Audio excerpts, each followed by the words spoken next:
character, aiming towards Christ's character. Today you're called a fanatic, but Christ clearly says, this is one of the requirements. If, like Enoch, we are going to be translated, we better live like Enoch before we get translated. And it's quite clear, brothers and sisters, where it's laid out that our natures have to be pure and holy, and we must have the mind of Christ. You know, the other day I was preaching somewhere, I think I was in a Sabbath school, and one of the audience members, they said, you know, the only thing that we'll be taking to heaven is our character. Wrong answer. The only thing we'll be taking to heaven is Christ's character. You won't be taking your character to heaven. You might be taking your personality, but not your character. You see, and this is where our characters have to be changed before we can get to heaven. Let's go back to the slide with the questions on it. Number 7, are we ready to be translated as a church? I don't believe we are. We don't even know what the requirement is to be translated. Number 8, are we as a church worldwide aiming towards perfection of character? No, we're not. We're not even preaching it. Number 9, are we in control of our appetite? Now you'll see in brackets there I've put last frontier. What do I mean? Do you know that we have somewhere in the spirit of prophecy something that refers to a health reform? Have you heard of that? Well, 70, 80, 90% of God's people are choosing some things written by the prophet and rejecting others. But just like you couldn't choose what John said and reject other things that John said, or with Elijah, today with the spirit of prophecy, we can't choose and pick what we like and what we don't like, brothers and sisters. Are we in control of our appetite? Let me explain this. The appetite is one of the senses. It's stimulated as a result of one of the senses. Just like in the Garden of Eden, Satan tempted Eve. Eve fell as a result of her inability to stem her appetite. God is testing his last day people on exactly the same thing.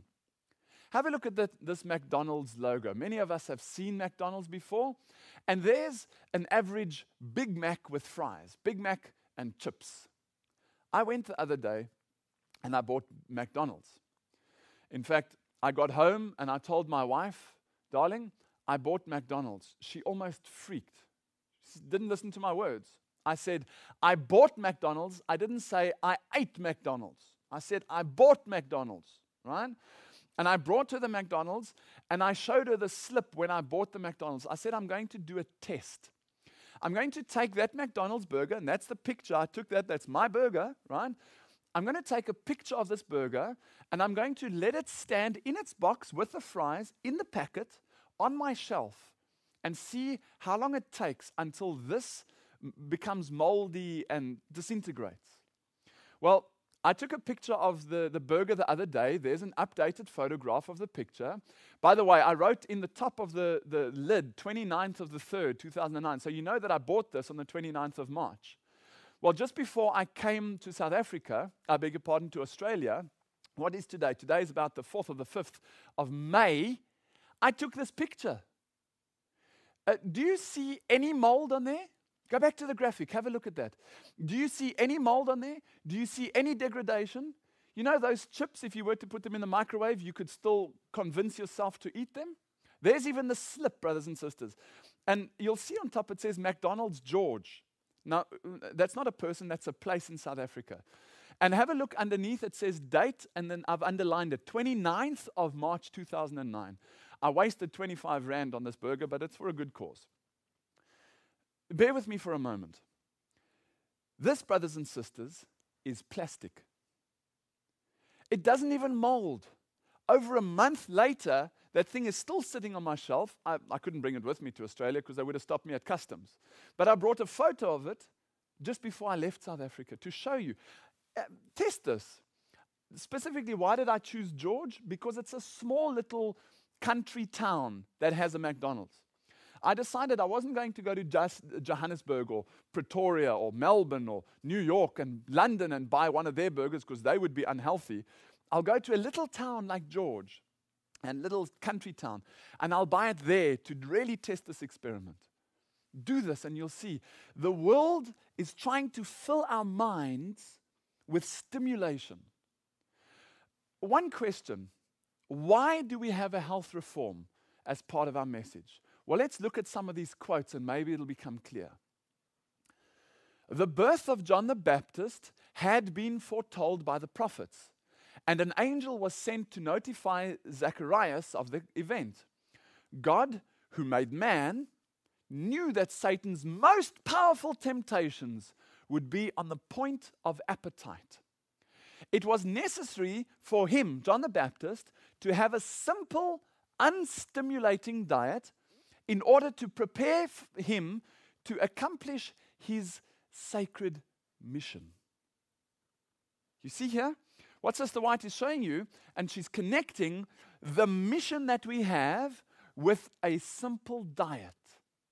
The Lord's not trying to hide something from us. That's what Satan asked Eve. Are you sure?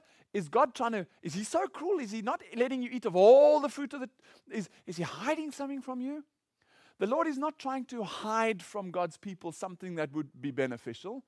He's trying to say, at the end of time, God's people are going to fall because they have not listened to the health reform.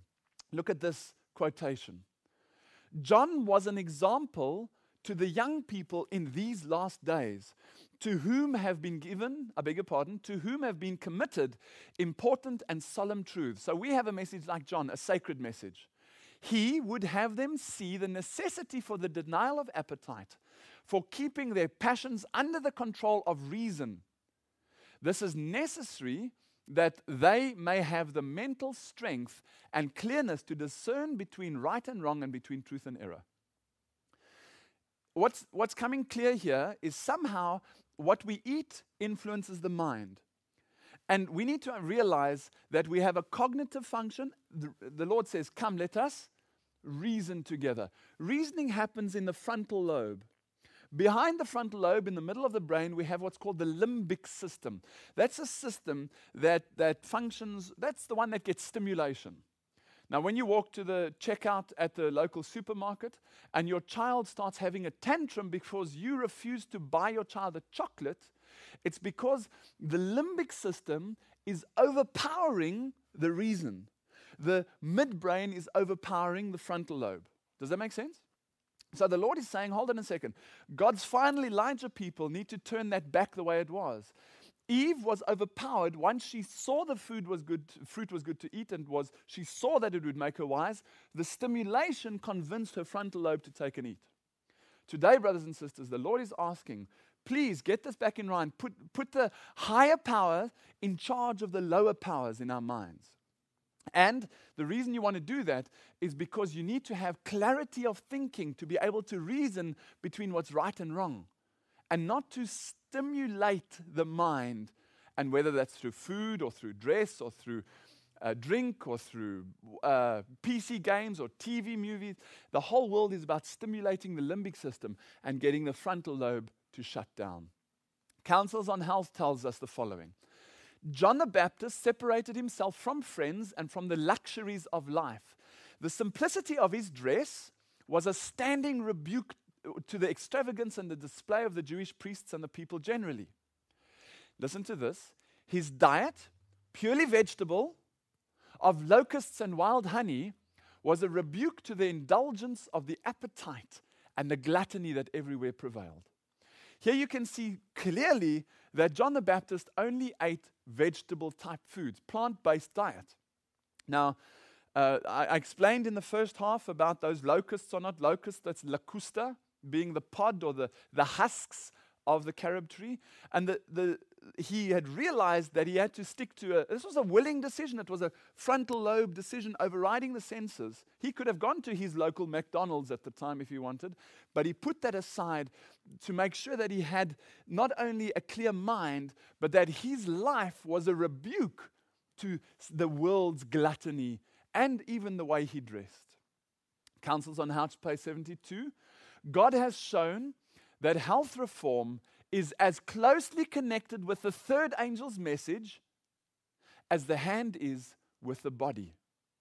There is nowhere to be found so great a cause of physical and moral degeneracy and as a neglect of this important subject. Let me read that again. God has shown that health reform is as closely